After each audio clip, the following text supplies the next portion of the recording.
Si Harry Roque, ano na naman, nagbanat na naman ang kanyang kaipalan, nakisawsaw na naman doon sa Zamboanga incident.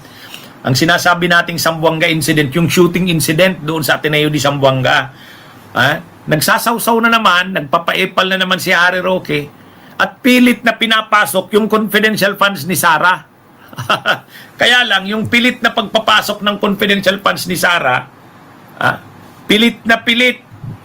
Ano ang sabi ni Roque? Ang sabi ni Roque, mga kabunyog, ang sabi ni Roque, nung si VP Sara nasa DepEd, walang barilan sa eskwelahan. Bakit?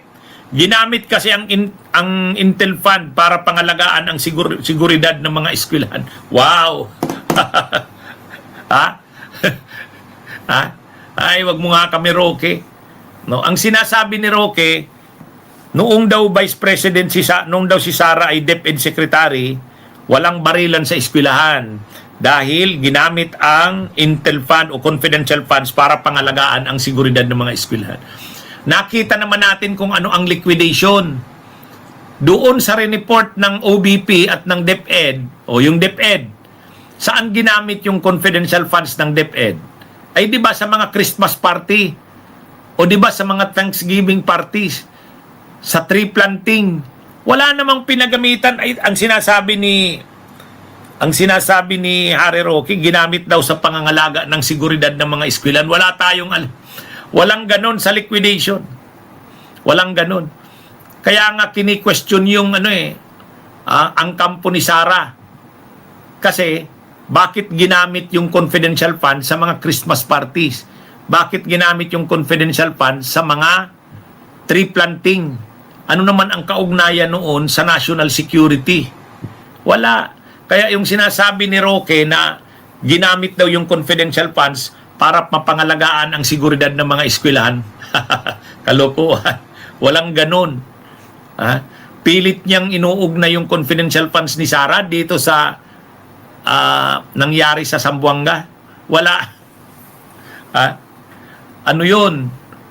Sabi nga ni Attorney Rick Diaz, dating director ng NBI, wala, hindi ginamit yung confidential fund sa mga ganyan. Binulsa yun, ninakaw yun. Ninakaw lang ang pera ng confidential funds. Kaya yung sinasabi ni Roque na ginamit yung pera, yung confidential funds para mapangalagaan ng mga eskwelahan, kaya wala daw mga barilan ang nangyari sa eskwelahan nung panahon ni Sara. Sos! Kalukuhan yan. Mga kabunyog, mga kabayan. Ano ito? Nang-ie pa lang si Roque. Pilit na ginajustify, pilit na pinapatampok yung paggamit ng confidential funds ni Sara, tapos inire-relate o iniuugnay doon sa nangyaring shooting incident sa Ateneo de Zamboanga. Wala daw ng mga ganong insidente nung panahon ni Sara, nung DepEd Secretary siya, kasi may confidential funds, nabantayan daw yung mga ganyan. Sus! Ang actual na pinaggastusan ng confidential funds ni Sara ay mga tree planting, mga Christmas parties, Harry Roque. Kaya wag ka nga. Parang katulad din kay Robin Padilla. Sabi naman ni Robin Padilla, ginamit ang confidential funds ni BP Sara sa mga para pigilan daw ang atake ng CPP, NPA, NDF. Wow!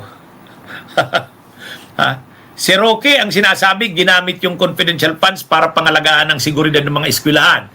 Si Robin Padilla naman, ginamit daw yung confidential funds para mapigilan ang mga atake ng NPA. Sus naman. Hindi ganun ang pinagamitan ni Sara. Binulsa ang pera ng confidential funds. Yan ang totoo dyan.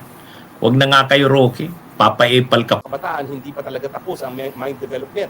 So kung talagang sila'y parurusahan, habang hindi pa buo ang kanilang mga utak, lalong hindi po yan titino, lalaki bilang matinong mga mamamayan. Kung bata pa lang, ikukulong mo na kasama ang mga kriminal na nasa sapat na pag-iisip.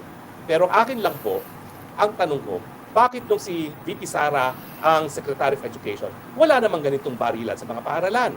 O ngayong nawala siya sa DepEd, di ba ngayon lang naman nauso yan? ang mga walang yan, mga dilawan, pinklawan, sinisisi kay Tatay Digong. Alam niyong mali sa ganyang argumento na si Tatay Digong daw ang nag-encourage ng vigilante-like violence. Bakit yung panahon ni Tatay Digong, wala ring putukan sa mga eskwelahan? Ang sagot, kasi umiiral yung rule of law. Takot ang mga kriminal, pati ang mga kabataan na gumawa ng kriminal. Di ba? Yun ang solusyon dyan. Magkaroon ng rule of law na ang mga namumuno ay unang-una sumusunod sa batas, pangalawa ay pinatutupad ang batas dahilan para maibalik ang takot sa puso at isipan ng mga kriminal. At ngayong nakikita ng mga kababayan natin na lantaran ng korupsyon, ng mastermind ng korupsyon ay presidente, bakit sila susunod sa batas? Samantala nakikita nila ang presidente, ang kaanak niya, ang pinsan niya, ang mga kaalyado niya ay linalamon ang pondo ng bayad dahilan kung bakit nagdurusa ang ating mga kababayan ngayong panahon ng baha at ulan. Siyempre, sinong susunod sa batas? Pero alam niyo po may isa pang bagay na pagkakaiba kung bakit mukhang walang putukan sa panahon ni Inday Sara Duterte. Kasi nga, siya ay nagkaroon ng intelligence fund. Saan ba ginagamit ang intelligence fund? Ito nga po yung ginagamit para kumalat ng impormasyon, para magsubaybay, para maiwasan ang ganitong mga putukan. Siguro kung nagkaroon ng intelligence fund itong si Secretary Angara, malalaman niya na, meron palang estudyante sa eskwelahan nito ng ama ay nasa Bureau of Customs na merong high-powered firearms. Napakadali naman po niyan. May inventaryo tayo ng mga high-powered firearms. In fact, meron tayong inventaryo ng lahat ng baril. Alam natin kung sino mga may baril. So magsisimula ang intelligence gatherers doon sa mga identification ng mga kabataan ng mga magulang ay may mga baril. Dahil saan naman kukunin ng kabataan ng mga baril niya kung hindi sa kanilang mga magulang? Aber, di ba? Yan po ang halaga ng intelligence fund na sa tingin ko, dahil nga dyan sa mga impormasyon na nakalap ni BP Sara nung siya'y nakaupo, ay naiwasan yung pamamaril sa ating mga eskwelahan. Bukod pa po dyan, meron talaga siyang programa nung siya ay DepEd Secretary. Ito po yung Learners' Rights and Protection Office, LRPO, at saka yung Telesafe Contact Center. Diba? Yung Telesafe Contact Center, napondohan din po atin ng confidential funds dahil wala namang atang line item yan. Yan po yung number na pwedeng tawagan kapag merong banta sa seguridad ng ating mga kabataan sa eskwelahan. O diba? Paano nyo sasabihin na kinurakot ang confidential fund samantalang ang katotohanan ng merong confidential fund na nakakapondo sa mga proyekto para pangalagaan ng seguridad ng mga mag-aaral sa eskwelahan, walang ganitong barilan nangyari. Nang nawala po yan, ayan na, barilan, kaliwa kanan. Hindi na po isolated to, kaya nakakabahala. Parang kabahagi na pang araw-araw ng buhay ng ating mga bata sa eskwelahan na isa sa kanila ay magkakaroon ng baril at mamamaril sa eskwelahan. Sa dami na pong beses nangyari ito. Hindi na nga po ito nakakashock dahil parang regular nang nangyayari. And yet tayo, bulag pa rin sa katotohanan na siguro tama ang ginawa ni Inday Sara Duterte na gumamit ng intelligence fund nang maiwasan ang ganito mga barilan sa mga eskwelahan. O kayo, mga dilawan, pinklawan. Bunyog, bunyog, halikan na kasama ka. Bunyog, kapag buklod ay may pag-asa. Luzon, Visayas, Mindanao, isa ang pananaw.